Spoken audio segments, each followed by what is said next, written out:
तो ये फंजाई का जो रिप्रोडक्शन वाला पोर्शन है, पहले हम इसके हर एक मेंबर को डिटेल में पहले पढ़ेंगे, उसके बाद ये रिप्रोडक्शन वाला पोर्शन पढ़ेंगे, क्योंकि इसमें काफ़ी सारी टर्म्स आएंगी, डाइकैरियोन, डाइकैरियोफेज, जो अगर हम ऐसे डायरेक्ट पढ़ेंगे तो समझ नहीं आएगा।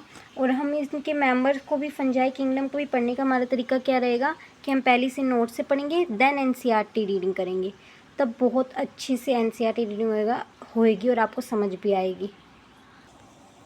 तो यहाँ पे फंजाई में रिप्रोडक्शन वेजिटेटिव मीन्स से भी हो सकती है, असेक्सुअल और सेक्सुअल, तीनों वे से रिप्रोडक्शन होती है फंजाई में। तो वेजिटेटिव रिप्रोडक्शन मतलब क्या होता है कि जिसमें कोई मतलब जैसे वेजिटेटिव पार्ट्स होते हैं प्लांट्स के, जैसे कि स्टेम, फ्लावर्स, रूट, इन्हीं से रिप्रोडक्शन हो रही है, तो उसे वेजिटेटिव रिप्रोडक्शन कहते हैं, जिसमें स्पोर्स, गैमेट्स, ये सब कुछ नहीं बनते, जो सेक्सुअल रिप्रोडक्शन नहीं है, असेक्सुअल रिप्रोडक्शन है। और वेजिटेटिव रिप्रोडक्शन 3 मीन से होती है। बाइनरी फिक्सन, पता है 2 हिस्सों में डिवाइड हो जाता है। फ्रेगमेंटेशन, कोई पार्ट गिरता है किस उसी चीज़ का, जैसे कि कोई लीव गिर गई और उससे पूरा का पूरा प्लांट, पूरा फंजाई का मेंबर है वो जनरेट हो गया, ऑर्गेनिजम्स रिप्रोड्यूस हो गया। बडिंग, एक ही हिस्सा एक ही बॉडी से निकलता रहता है और वो अलग हो जाता है। ये हमने पढ़ा है पहले भी, छोटी छोटी क्लासेस में भी पढ़ा है कि बाइनरी फिजन, फ्रेगमेंटेशन, बडिंग कहते हैं। तो I hope I am clear here. अब असेक्सुअल रिप्रोडक्शन क्या होता है? जूस्पोर्स। असेक्सुअल रिप्रोडक्शन में क्या बनते हैं? जूस्पोर्स। अब कैसे होएगा?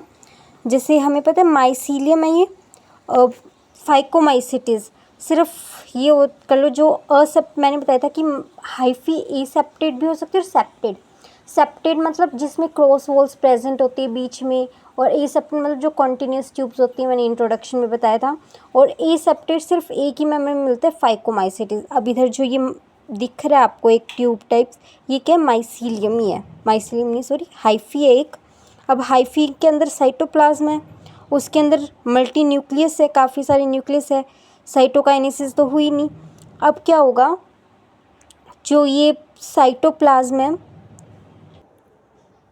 जगह जगह पर इकट्ठा हो जाएगा, जैसे कोगुलेट हो जाएगा एक एक करके, और उसमें एक एक न्यूक्लियस होएगा और ये इस तरीके से स्पोर बना लेगा। इसे बस थोड़ा थोड़ा आइडिया लेना है, एनसीईआरटी में गिवन भी नहीं है।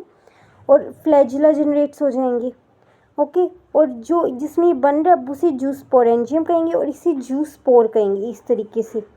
और ये साइटोप्लाज्म इसके अंदर न्यूक्लियस से बना है, ये सिर्फ और कुछ नहीं होता। स्पोर में साइटोप्लाज्म और न्यूक्लियस का एक ये स्ट्रक्चर होता है, बस दैट्स इट। ज़्यादा कंफ्यूज होने की ज़रूरत नहीं है, ओके।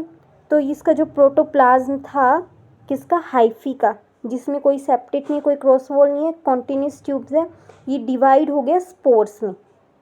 अब देखो इस पिक्चर को ही दिमाग में रखो, इस डायग्राम को ही दिमाग में रखो, और हम इसके फीचर्स याद कर रख सकते हैं स्पोर्स की। एंडोजीनस है, मतलब अंदर बन रही है, जूस्पोर्स फॉर्म इन जूस्पोरेंजियम, कहीं बाहर नहीं बन रही किसी स्ट्रक्चर पे। मोटाइल है, फ्लैजिला जनरेट हुआ है तो ऑब्वियसली मोटाइल है। और हैप्लोइड है, मतलब इसकी प्लोइडी क्या होती है? एन। क्योंकि अब कोई ये इसमें ये असेक्सुअल स्पोर्स है, कोई सेक्सुअल स्पोर्स तो है नहीं कि दूसरा स्पोर्स आएगा और ये मीटअप करेंगे और फिर एक 2n की प्लोइडी आ जाएगी। ये हैप्लोइड स्पोर्स है, इसमें सिर्फ सीधा इसी से जनरेट होएगी पूरी फंजाई की body. Germinate to form new mycelium, ये जर्मिनेट करके न्यू माइसीलियम मतलब हाइफी बनाएगा, हाइफी का नेटवर्क माइसीलियम। तो आपको ये क्लियर हो गया होगा कि जूस्पोर्स किसमें, तो जूस्पोर्स सिर्फ फाइकोमाइसिटिस में पाए जाएंगे और किसी में नहीं। क्यों? क्योंकि सिर्फ जो एसेप्टेड माइसीलियम, एसेप्टेड हाइफी होता है वो सिर्फ फाइकोमाइसिटिस में होता है, बाकी बेसिडियोमाइसिटिस, ड्यूटेरोमाइसिटिस, एस्कोमाइसिटिस, इसमें सब क्या होता है? Septate hyphae. नेक्स्ट भी देखो, स्पोरेंजियोस्पोर, जिसे ई प्लानोस्पोर्स भी कहते हैं, ये भी फाइकोमाइसिटिस में पाई जाएगी सिर्फ। क्यों? क्योंकि इसमें भी किसकी ज़रूरत है? एसेप्टेड हाइफी की। अब इसमें भी प्रोटोप्लाज्म डिवाइड हो जाएगा, पर इसी तरीके से स्पोरेंजी, पर इसमें क्या होगा? जैसे फ्रूटिंग बॉडी नहीं निकलती फंजाई में, वैसे इनमें भी ऐसी कुछ स्ट्रक्चर सा निकल गया स्पोरेंजिया, एक स्टॉक के ऊपर बन रही है। जो इसकी मेम्ब्रेन है ये एक्सटेंट हो गई और इसके अंदर जो इसका प्रोटोप्लाज्म था वो डिवाइड हो गया स्पोर्स में, जैसे जू स्पोर्स में हो रहा था। थोड़ा सा ही डिफरेंस है, और इसमें कोई फ्लैजिला जनरेट नहीं होगा, ये नॉन मोटाइल होंगे और ये भी अंदर ही बने, तो एंडोजिनस। अब मैं इसे याद कैसे करती हूँ? ए प्लानोस्पोर्स, ए प्लानो मतलब हिंदी में होता है ना जिसके आगे अ लग जाता है, मतलब वो नहीं होता, उनकी एब्सेंस होती है, ऐसी अप्लानो मतलब पैर नहीं है, ऐसे तरीके से इसको याद रख सकते हैं। ये नॉन मोटाइल है। उसके बाद कोनिडिया। अब कोनिडिया एस्कोमाइसिटीज़ में पाए जाते हैं, क्योंकि इसमें देखो सेप्टेट लिया है, ये फाइकोमाइसिटीज़ में नहीं पाए जाते। सेप्टेट लिए, यहाँ से क्या हुआ, फिर से कोनिडियोफोर बन गया, स्टोक बन गया, जिसे मॉडिफाइड माइसीलियम, मतलब माइसीलियम का मॉडिफिकेशन हो गया। और ये अब ये क्या हो रहा है, एंडोजिनसली इसके ऊपर स्पोर्स बन रहे हैं, और ये अब स्पोर जर्मिनेट होएगा, न्यू माइसीलियम बना लेगा। नॉन मोटाइल होंगी। कोई फ्लैचुला दिख रहा है, नहीं दिख रहा है, इसकी थिन वॉल होगी। याद रखना थिन कहाँ पे आ रहा है, थिक कहाँ पे आ रहा है, और एक चेन में बन रहा है। और ये एक्सोजिनस है क्योंकि आउटर सरफेस पर बन रहा है। तो यहाँ पर असेक्सुअल स्पोर्स क्लियर हो गए, 3 होते हैं, जू स्पोर्स, स्पोरेंजियो स्पोर्स एंड कोनिडिया। और किस किस में पाए जाते हैं ये भी क्लियर हो गया। ओके, तो अब क्लासिफिकेशन ऑफ फंगस। अब फंजाई को क्लासीफाई किन बेसिस पे किया गया, क्या क्राइटेरिया था कि उसमें स्पोर फॉर्मेशन, किस टाइप का स्पोर बन रहा है, मॉर्फोलॉजी क्या है माइसिलियम की, सेप्टेट है या फिर ए सेप्टेट है, फ्रूटिंग बॉडी कौन सी बन रही है। तीन बेसिस पे, फ्रूटिंग बॉडी हम देखेंगे क्या होती है आगे। इन 3 बेसिस पे फंजाई को क्या किया, क्लासीफाई किया गया। कैसे किया, spore formation, morphology of mycelium and fruiting bodies पे। तो फर्स्ट है फाइकोमाइसिटिस। हमारा फर्स्ट मेंबर कौन है, फाइकोमाइसिटिस, जिसका कॉमन नेम क्या है, एल्गी फंगाई, एल्गी फंजाई इसका कॉमन नेम है। इनके कॉमन नेम्स, हर किसी का कॉमन नेम आएगा, आपको याद रखना पड़ेगा, एल्गी फंजाई। अब इनकी हैबिटेट भी आपको ऐसे टिप्स पे याद रखनी पड़ेगी। एक्वेटिक ओब्लिगेट पैरासाइट्स, एक एल्ब्यूगो होता है जो ओब्लिगेट पैरासाइट, मतलब क्या होता है कि वो पैरासाइट जिसकी मजबूरी है, वो अगर दूसरे पे ऐसे पैरासिटिक फॉर्म में नहीं रहेगा ना, तो वो मर जाएगा ऑर्गेनिजम्स, उसे रहना ही रहना पड़ेगा। जैसे हम ऑक्सीजन के बिना नहीं रह सकते, तो हम ओब्लिगेट एरोबिक ऑर्गेनिजम्स हैं, एरोबिक रेस्पिरेशन होती है हमें, तो हमें वो करनी पड़ती है, हम रह नहीं सकती, हमारी मजबूरी। वैसे ये ओब्लिगेट पैरासाइट्स है, जिसका एग्जांपल है एल्ब्यूगो। उसके अलावा ये डिकेइंग वुड, टूटी हुई लकड़ियों, मॉइस्ट डैम्प प्लेसेस, मॉइस्ट कंडीशंस में रहते हैं। सेप्रोफिटिक मतलब डिकेइंग वुड पे रहते हैं, डिकेइंग वुड पर फीड करते हैं। तो ये सेप्रोफिटिक है ना, मैंने सेप्रोफिटिक का कई बार जो डेड एंड ऑर्गेनिक मैटर्स पर सर्वाइव करते फीड करके। अब इनका माइसिलियम बताया था, सिर्फ फाइकोमाइसिटीज में ए सेप्टेट होता है। ए सेप्टेट, अब ए सेप्टेट के फीचर्स तो मैंने समझाया ना, मल्टी न्यूक्लिएट होती, कैरियोकाइनेसिस होती रहती है, साइटोकाइनेसिस नहीं होती। और ऐसे को क्या कहते हैं जिसमें कैरियोकाइनेसिस हो पर साइटोकाइनेसिस ना हो। ओके, तो उसे क्या कहते हैं, coenocytic. Karyokinesis is not followed by cytokinesis, उसे सिनोसिटिक कंडीशन कहते हैं। अब ए सेक्शुअल स्पोर्स हमने देख लिया। जू स्पोर्स होते हैं जो मोटाइल होते हैं, ए प्लानोस्पोर और स्पोरेंजियोस्पोर जो नॉन मोटाइल होते हैं। सेक्शुअल रिप्रोडक्शन इसमें ओ स्पोर्स के द्वारा होती है। अभी हम इसकी सेक्शुअल रिप्रोडक्शन ही मेन था कि जिसकी वजह से नोट्स की ज़रूरत पड़ी, कि सेक्शुअल रिप्रोडक्शन आप सीधा एनसीईआरटी से रीड करोगे तो नहीं समझ आएगा।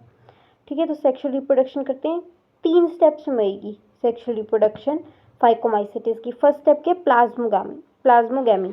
अब 2 हाइफी आया, एक मेल आ गया, एक फीमेल का हाइफी आ गया। एनेम्प्लॉइडी है, ठीक है, एनेम्प्लॉइडी है फंजाई की बॉडी की। अब इन्होंने क्या किया, वैसे जैसे ह्यूमन में था, उन्होंने गैमिट्स बनाए एन के, वो गैमिट्स फ्यूज कर गया। अभी न्यूक्लियस फ्यूज नहीं हो रहा, सिर्फ इनका साइटोप्लाज्म मिल रहा है, साइटोप्लाज्म का मिलन हो रहा है। तो इसको क्या कहते हैं, प्लाज्मोगैमी। जब सिर्फ साइटोप्लाज्म मिले 2 सेल्स का, पर न्यूक्लियस का फ्यूजन ना हो, उसे क्या कहते हैं, प्लाज्मोगैमी। फिर सेकंड स्टेप कहते हैं, अब साइटोप्लाज्म का मिलन हो गया, अब क्या होगा, न्यूक्लियस का मेल होगा, तो फ्यूजन ऑफ न्यूक्लियस होगा, जिसे क्या बोलते हैं, कैरियोगैमी। कैरियो ये वर्ड न्यूक्लियस के लिए जैसे कैरियोकाइनेसिस में यूज होता है, ठीक है। और अब जाइगोट बन जाएगा, जैसे ह्यूमंस में बनता है, मेल गैमिट फीमेल गैमिट में बनते हैं, तो इस तरीके से कुछ। और इसका एक स्पेशल नाम है फाइकोमाइसिटिस के जाइगोट के लिए, जाइगोस्पोर्स। क्यों, क्योंकि जो इसका जाइगोट होता है ना, वो एक थिक वॉल अपने आसपास सिक्रीट करते, थिक वॉल बना लेता है। बस यही मतलब कि zygote is covered by thick wall, तो उसे जाइगोस्पोर बोल दिया, और कोई कुछ नया नहीं है, सिर्फ इस बात को ध्यान रखना है। अब आगे जो हम पढ़ेंगे ना उसमें क्या होगा, प्लाज्मोगैमी के बाद ना इमीडिएटली कैरियोगैमी नहीं होएगी, वो इमीडिएटली कैरियोगैमी नहीं होगी, इमीडिएटली न्यूक्लियस का फॉर्मेशन नहीं होगा, न्यूक्लियस काफ़ी देर तक ना N+N की फॉर्म में रहेंगे, उसे डाइकैरियल फेज होता है, पर इसमें नहीं हो रहा, इसमें सीधा प्लाज्मोगैमी इमीडिएटली फॉलोइड बाय कैरियोगैमी। फाइकोमाइसिन में सीधा प्लाज्मोगैमी, उसके बाद इमीडिएटली कैरियोगैमी हो गई। उसके बाद थर्ड स्टेप क्या हो गया, मियोसिस। अब इस जाइगोट के ऐसे ही मियोसिस होगा। मियोसिस के बाद हमें पता है कि 4 स्पोर्स मिलते हैं, तो स्पोर्स मिल गए और अब ये जर्मिनेट होकर मेल फीमेल वो बना लेंगे हाइफी, और इस तरीके से हमारा पूरा फंजाई फिर से हो गया। तो ये रिप्रोडक्शन के तो इसके 3 स्टेप्स हो गए, प्लाज्मोगैमी, कैरियोगैमी एंड मियोसिस। कोई डाइकैरियन फेज नहीं होता इसमें। ओके, अब जो गैमेट्स फ्यूज़ हो रहे हैं मेल और फीमेल से, अब उसकी 3 कंडीशंस हो सकती है कि वो अगर दोनों गैमेट्स मॉर्फोलॉजिकल बिल्कुल सिमिलर है, दिखने में बिल्कुल सिमिलर है, तो उसे क्या बोल देंगे, आइसोगैमस। उस मिलाप को क्या बोल देंगे, आइसोगैमस। अगर उनकी मॉर्फोलॉजिकल डिसिमिलर है तो उसे क्या बोल देंगे, एनाइसोगैमस। एक बड़ा है, एक छोटा, एक छोटा, एक बड़ा है। और अगर एक गैमेट जो कि मेल है, अगर वो छोटा है और वो मोटाइल है, और फीमेल गैमेट वो बड़ा है और वो नॉन मोटाइल है, तो उसे कहते हैं oogamous।